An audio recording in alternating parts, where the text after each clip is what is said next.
প্রিয় দর্শক, আমরা আজকের বিষয়টি নির্ধারিত করেছি সুখের আগস্ট, শক্তির আগস্ট। এই বিষয়টি নিয়ে কথা বলার জন্য বাংলা ভিউ স্টুডিওতে আমরা আমন্ত্রণ জানিয়েছি দুজন সম্মানিত আলোচককে। আমার সর্ববামে উপস্থিত আছেন অ্যাডভোকেট মোহাম্মদ রাজউদ্দিন। তিনি বাংলাদেশ আওয়ামী লীগ সিলেট মহানগরের একজন সহসভাপতি। আমার কাছে আছেন বসা এমদাদ রহমান। তিনি বাংলাদেশ আওয়ামী স্বেচ্ছাসেবক লীগ সিলেট জেলার যুগ্ম সাধারণ সম্পাদক এবং একজন সাবেক ছাত্রনেতা। ছাত্র জীবনে ছিলেন বাংলাদেশ ছাত্রলীগের সিলেট জেলার সহসভাপতি এবং সহসম্পাদক। সম্মানিত অতিথিদ্বয়, আপনাদেরকে বাংলা ভিউ রাজদরবার অনুষ্ঠানে স্বাগত জানাচ্ছি। কেমন আছেন আপনারা? ভালো আছি। আমাদের পক্ষ থেকে বাংলা ভিউ টিভি এবং রাজদরবার এই অনুষ্ঠান শুভেচ্ছা জানাচ্ছি এবং আপনাদের দর্শক শ্রোতাদেরকেও আমাদের পক্ষ থেকে আন্তরিক শুভেচ্ছা এবং আমি এর আগেও একবার আপনাদের এই অনুষ্ঠানে এসেছি। এই বাংলা ভিউয়ের আজকে রাজদরবার অনুষ্ঠানে আসলাম। আমি ধন্যবাদ জানাই আপনাদেরকে আমাকে আমন্ত্রণ জানার জন্য। আমরা আসলে পুরো আগস্ট মাসটি যেন আসলে বাঙালির জন্য একটি কালো অধ্যায়, একটি কালো মাস, এবং ষড়যন্ত্র যেন সবসময় আগস্ট মাসকেই বেছে নেয়। আমরা জানি যে 1975 সালের 15ই আগস্ট বাংলাদেশ তার মৃত্তিকার সর্বশ্রেষ্ঠ সন্তানটিকে হারিয়েছে, জাতির জনক বঙ্গবন্ধু শেখ মুজিবুর রহমানকে। জনাব এমদাদ রহমান, আপনার কাছেই যাই। যে আমরা বিভিন্ন সময় দেখেছি যে তরুণ প্রজন্মের যারা রাজনীতি করে, আপনিও তরুণ প্রজন্মের একজন রাজনীতিবিদ, সাবেক ছাত্রনেতা, এখন একজন যুব নেতা। জাতির জনক বঙ্গবন্ধু শেখ মুজিবুর রহমান একদিনে গড়ে ওঠেননি, তিনিও একজন ছাত্রনেতা ছিলেন। দেশের সকল আন্দোলন সংগ্রামে তিনি সামনের কাতারে ছিলেন। আপনি একজন সাবেক ছাত্রনেতা, আপনারা বঙ্গবন্ধুর আদর্শে গড়া সংগঠনই করে এসেছেন। আপনার কাছে বাঙালি বঙ্গবন্ধু এবং একজন ছাত্রনেতা বঙ্গবন্ধুর মূল্যায়নটা কেমন? দেখুন, ধন্যবাদ বাংলা ভিউকে আজকে এই অগাস্টের বিভীষিকাময় অগাস্ট মাসে আপনারা স্মরণ করার জন্য, এই সঠিক তথ্য তুলে ধরার জন্য আপনারা প্রতিদিনই অনুষ্ঠান করছেন। আমি আপনাদেরকে ধন্যবাদ জানাই। দেখুন, আমরা 1975 থেকে 1996 সাল, এই 21টি বছর এই বাংলাদেশকে সঠিক ইতিহাস জানার কোনো সুযোগ ছিল না। আজকে আপনারা সেই কাজটি করছেন। আমি এই জন্য আবারও ধন্যবাদ। আমি বঙ্গবন্ধুকে এভাবেই মূল্যায়ন করতে চাই। একজন ছাত্রনেতা থেকে বঙ্গবন্ধু একটি দেশের মহানায়ক হিসাবে একটি দেশ স্বাধীন করে দিয়ে গেছে। এটা কল্পনা করা যায়, একটি মানুষ একটা গোপালগঞ্জের একটা হয়তো পাড়াগা থেকে উঠে এসে এই বাংলাদেশকে, পুরো বাংলাদেশকে একত্রিত করে যে একটি দেশকে, একটি ভূখণ্ডকে একটা হায়ানার হাত থেকে মুক্ত করেছেন। তার পিছনে তার দীর্ঘ সংগ্রাম, তার জীবনের মানে বেশিরভাগ সময় জেলখানায় কেটেছে, কিন্তু উনি থেমে থাকেননি। সেখান থেকেই আমি বলতে চাই, আজকের আমাদের প্রজন্ম, আমাদের অনেক শিকার আছে। আমরা বঙ্গবন্ধুর যে ত্যাগ, তার পরিবারের যে ত্যাগ, আজকে আপনি দেখেন তারই কন্যা আমাদের আজকের প্রধানমন্ত্রী, সেদিনের 75-এর 15ই আগস্টের ঘটনায় দুর্ভাগ্যক্রমে সেদিন আল্লাহর অশেষ কৃপায় সেদিন তিনি বেঁচে ছিলেন বলেই আজকে তিনি বাংলাদেশকে একটি উন্নত বিশ্বের স্বপ্ন দেখাচ্ছেন এবং সেই দিকে এগিয়ে নিয়ে যাচ্ছেন। আমি সেই কথাই বলতে চাচ্ছি, আমরা বঙ্গবন্ধুর এই তরুণ প্রজন্ম বঙ্গবন্ধুর আদর্শকে ধারণ করতে হবে, শুধু আগস্টে না, পুরো বছর জুড়ে, পুরো সাল জুড়ে, প্রতিদিনই আমাদের বঙ্গবন্ধুর আদর্শ যদি আমরা অন্তরে ধারণ করতে পারি, আমাদের ব্যক্তিগত জীবন, আমাদের সাংসারিক জীবন, আমাদের রাষ্ট্রীয় জীবন, সব কিছুই আমরা উন্নতির দিকে নিয়ে যেতে পারবো। আমাদের সেদিকেই এগিয়ে যেতে হবে। 1975 সালের যে মানুষটি বাংলাদেশকে স্বাধীন করে দিলেন, বাংলাদেশের সকল আন্দোলন সংগ্রামে নেতৃত্ব দিলেন, সেই মানুষটিকেই আমরা হত্যা করে ফেললাম। কেমন ছিল সেই দুর্বিষহ সময়টি? আমি প্রথমেই স্মরণ করছি বাঙালির সর্বশ্রেষ্ঠ সন্তান, জাতির পিতা বঙ্গবন্ধু শেখ মুজিবুর রহমান, যিনি 1975 সালের 15ই আগস্ট সপরিবারে নির্মমভাবে নিহত হয়েছিলেন। এদেশের কিছু কুচুক্তি মহল মিলে এই জঘন্যতম হত্যাকাণ্ড ঘটিয়েছিল। এটা ইতিহাসের একটি জঘন্যতম ঘটনা। পরবর্তীতে তার ধারাবাহিকতায় 3রা নভেম্বর আমাদের জাতীয় 4 নেতাকে হত্যা করা হয়েছিল জেলের ভিতরে, নিরাপদ আশ্রয়, যেখানে মানুষ রাষ্ট্রীয় নিরাপত্তা থাকার কথা। বঙ্গবন্ধু একদিনে সৃষ্টি হন নাই। বঙ্গবন্ধু ছাত্রবৃত্তি অনেক, তার জীবনে অনেক কষ্ট করেছেন, জেল কারাভোগ করেছেন। 1948 সালে যখন ঢাকা বিশ্ববিদ্যালয়ে তৎকালীন কায়দার মহাদ্রিদিন না উর্দু বাংলা ভাষা হবে তখন ঘোষণা দিয়েছিলেন, আমার বঙ্গবন্ধুই প্রথম এটা প্রতিবাদ করেছিলেন যে আমরা বাংলা এই দেশের রাষ্ট্রভাষা চাই। তার ধারাবাহিকতায় 52 সালের আন্দোলন, 1964 সালে যে 6 দফা বঙ্গবন্ধু দিয়েছিলেন, এই 6টাই শেষ পর্যন্ত এই দেশের মুক্তি সনদ হিসেবেই গৃহীত হয়। পরবর্তীতে বঙ্গবন্ধুকে যখন কারাবরণ আবার কারাগারে নেওয়া হয় 1969 সালে, এবং আগরতলা একটা ষড়যন্ত্র মামলায় ওনাকে দেওয়া হয় ওনার বিরুদ্ধে। তখন 1969 সালে যে গণ আন্দোলনের সৃষ্টি হয় ছাত্র জনতা মিলে 6 দফা এবং 11 দফার ভিত্তিতে, এই আন্দোলনের পরবর্তীতে বঙ্গবন্ধুকে পরবর্তীতে ছাড়তে পাকিস্তান জান্তা ছাড়তে বাধ্য হয়। 7 বছর এই ঘোষণায় আমাদের দিক নির্দেশনা দিয়ে গেছিলেন। পরবর্তীতে যে স্বাধীনতা সংগ্রাম হলো, এই দেশ স্বাধীন হলো। বঙ্গবন্ধু পাকিস্তান কারাগার থেকে 10 জানুয়ারি এই দেশে আসলেন মানুষের বিপুল ভালোবাসা নিয়ে। একটি যুদ্ধ বিধ্বস্ত দেশকে গড়ার কাজে যখন উনি আত্মনিয়োগ করলেন, তখনই এই 1975 সালের 15 আগস্ট এই কুচক্রী মহল কিছু উচ্চবিলাসী সামরিক অফিসার মিলে এই বঙ্গবন্ধুকে সবরে করে হত্যা করে। এর পরবর্তীতে এই ইতিহাসকে ইতিহাসের দ্বারা পাল্টে দেওয়ার চেষ্টা করা হয়। পরবর্তীতে যারাই ক্ষমতায় এসেছে এরা প্রকৃত ইতিহাস কোনোদিনই এই জনগণের সামনে তুলে ধরে নাই। 75-এ বঙ্গবন্ধু হত্যাকাণ্ড এবং বিভিন্ন সময়ে দেশ বিরোধী বিভিন্ন চক্র। এখন একটি সময় যখন আসলে বাংলাদেশে এক ধরনের বলা যায় যে ইন্টারনেট সার্ভিস অনেক ভালো, অনেক তথ্য উপাত্ত পাই আমরা অনেকভাবে ঘেটে। আগে একটা সময় হয়তো বা কোনো লেখা কিংবা বই থেকে তথ্য পেতে হতো, এখন অনেকভাবে আমরা তথ্য পাই।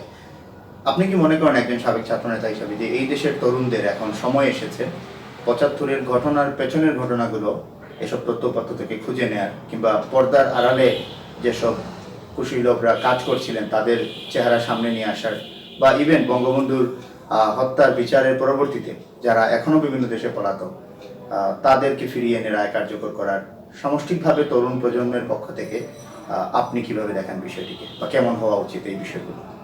দেখুন, আপনি যে কথাটি বলছেন, আমি তরুণ প্রজন্মের একজন হিসাবে আমি আজকে গর্ব করে বলতে পারি আমি এই প্রজন্মে আমি জন্মেছি বলে আজকে যখন আগেও বলেছি 1975 থেকে 1996 সাল পর্যন্ত দীর্ঘ 21টি বছর বাংলাদেশের একটি প্রজন্মকে ইতিহাস থেকে, বাংলাদেশের মুক্তিযুদ্ধের ইতিহাস থেকে দূরে রাখা হয়েছিল। এখনকার প্রজন্ম, আমাদের এই প্রজন্ম অত্যন্ত সৌভাগ্যবান। বঙ্গবন্ধু কন্যা জননেত্রী শেখ হাসিনা 2008 সালের নির্বাচনী ইশতেহারে ঘোষণা দিয়েছিলেন বাংলাদেশকে ডিজিটাল বাংলাদেশ করবেন। আজকে তিনি সেটি বাস্তবায়ন করেছেন। তার সুফল আমরা পাচ্ছি, আপনারা পাচ্ছেন, এই দেশবাসী পাচ্ছে। আজকের তরুণ প্রজন্ম সেই 1952 সালে এই দেশভাগের আগের ইতিহাসও আজকে এই ইন্টারনেটের মাধ্যমে জানতে পারছে, যেটা 1996 সালের আগে সম্ভব ছিল না। আমি মনে করি আজকের প্রজন্ম চাইলেই, হাতের নাগালেই, তার মোবাইলেই টিপলেই সে ইতিহাসের সঠিক ইতিহাসটি জানতে পারতেছে। আমি মনে করি এই প্রজন্ম সেটিই করবে এবং সেটাই হচ্ছে। আজকে জননেত্রী শেখ হাসিনার সুদক্ষ নেতৃত্বে এদেশের ডিজিটাল বাংলাদেশের স্বপ্নদ্রষ্টা সজীব ওয়াজেদ জয় নেপথ্যে থেকে এই বাংলাদেশকে যে ডিজিটাল দেশ উপহার দিচ্ছেন, তার সুফল আজকে আমরা পাচ্ছি। আমি মনে করি সেই সুফল বুক করবে আজকের এই প্রজন্ম তাদের অতীত ইতিহাস জানার মাধ্যমে। আমি আরেকটি কথাই বলতে চাই, 1975 সালের 15ই আগস্ট যারা বাংলাদেশকে নেতৃত্ব শূন্য নয়, এই বাংলাদেশকে পাকিস্তানি দ্বারা নিয়ে যেতে বঙ্গবন্ধুকে সহ বঙ্গবন্ধুর সপরিবারে হত্যা করেছিল এবং পরবর্তীতে 3রা নভেম্বর মুক্তিযুদ্ধের পক্ষে অর্থাৎ জাতীয় চার নেতাকেও সেদিন জেলখানায় হত্যা করেছিল। 2004 সালে নেত্রীকে হত্যা করতে চেয়েছিল। সেই ষড়যন্ত্রে পিছনের কারিগরদের মুখোশ উন্মোচনের সময় এখন এসেছে। বঙ্গবন্ধু হত্যার বিচার হয়েছে, অবশিষ্ট খুনিরা এখনো পৃথিবীর বিভিন্ন দেশে ঘুরে বেড়াচ্ছে। আমি সরকারের কাছে দাবি জানাই, এই তরুণ প্রজন্মের একজন হিসাবে অনতিবিলম্বে বঙ্গবন্ধুর অবশিষ্ট খুনিদের দেশে এনে বিচার কার্যকর করার জোর দাবি জানাচ্ছি। এবং পাশাপাশি আজকে তরুণ প্রজন্মের একজন হিসাবে আমি সরকারের কাছে জোর দাবি জানাচ্ছি, আমরা বিভিন্ন সময় বিভিন্ন টেলিভিশন মিডিয়ার মাধ্যমে, অনলাইন মিডিয়ার মাধ্যমে জানতে পেরেছি, আমরা দেখতে পেরেছি বঙ্গবন্ধুর আত্মস্বীকৃত খুনিদের মুখ থেকে স্বীকারোক্তি এসেছে সেদিন বঙ্গবন্ধু হত্যায় জিয়াউর রহমান জড়িত ছিলেন। আমি মনে করি সেদিন জিয়াউর রহমানের যদি জড়িত থাকেন এবং আমরা মনে করি তিনি জড়িত ছিলেন, তার মরণোত্তর বিচার দাবি করছি আজকের অনুষ্ঠান থেকে। আমি শুধু বঙ্গবন্ধু নয়, সেদিন বঙ্গবন্ধু হত্যার মধ্য দিয়েই যারা এই দেশকে পাকিস্তানি দ্বারায় নিয়ে যেতে চেয়েছিল, সেই পিছনের গোষ্ঠীর মুখোশ উন্মোচনের সময় এসেছে। এখন তাদের মুখোশ উন্মোচন করার দাবি জানাচ্ছি। পাশাপাশি আপনি জানেন 21 আগস্টের মর্মান্তিক ঘটনায় সেদিন আমাদের প্রাণপ্রিয় নেত্রী বেঁচে গেলেও সেদিন আমাদের 22 জন নেতাকর্মী, আমাদের আইবি রহমান সহ 22 জন নেতাকর্মী সেদিন প্রাণ দিয়েছিলেন। এখনো হাজার হাজার নেতাকর্মী তাদের শরীরের স্প্রিন্টার নিয়ে জীবনযাপন করছেন, দুঃসহ জীবনযাপন করছেন। আমি সেদিনের 21 আগস্টের ঘটনার বিচার হয়েছে, রায় হয়েছে, আপিল চলছে, সেটির বিচার হবে হয়তো।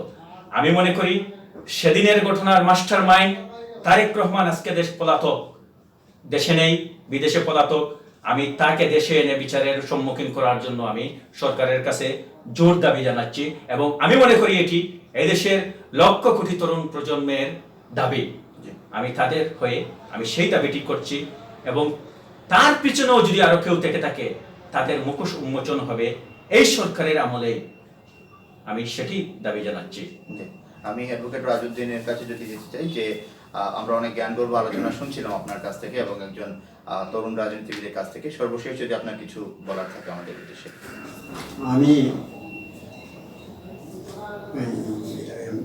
তার বক্তব্যের প্রকৃতি বলতেছি, আপনারা জানেন আইন তার স্বাভাবিক গতিতে চলতে দিতে হয়। বিএনপি তার আইন জামাত সরকার কোনো সময়ই আইনকে স্বাভাবিক গতিতে চলতে দেয় নাই। আপনি দেখেন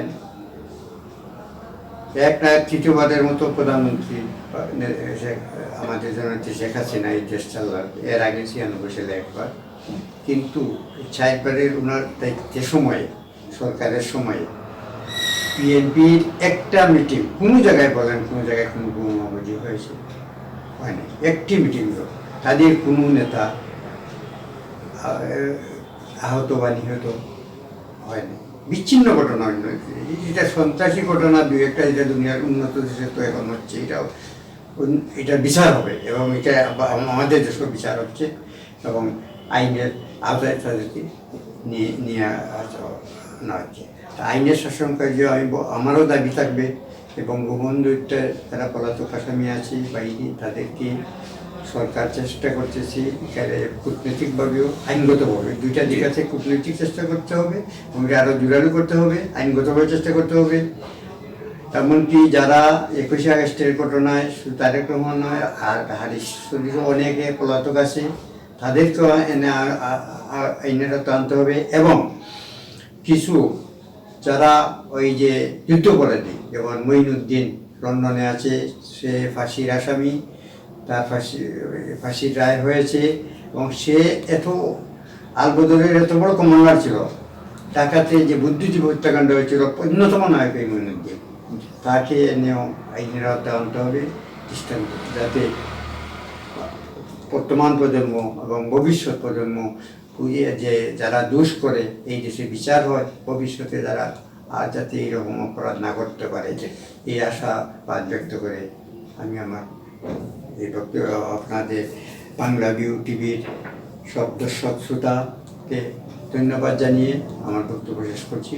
জয় বাংলা, জয় হিন্দ। জি, অসংখ্য ধন্যবাদ আপনাকে জনাব এমদাদ রহমান। আমরা সর্বশেষ যদি আপনার কাছে আপনার সর্বশেষ বক্তব্যের পাশাপাশি এটুকু জানতে চাই অত্যন্ত সংক্ষেপে, যে আমরা বলি সুখের মাস, শক্তির মাস হচ্ছে আগস্ট। আসলে এই প্রজন্মের একজন প্রতিনিধি হিসাবে এই সুখকে আমরা কিভাবে শক্তিতে পরিণত করতে পারি, বা কিভাবে আসলে আমরা আগামীর একটি বাংলাদেশের স্বপ্ন দেখতে পারি?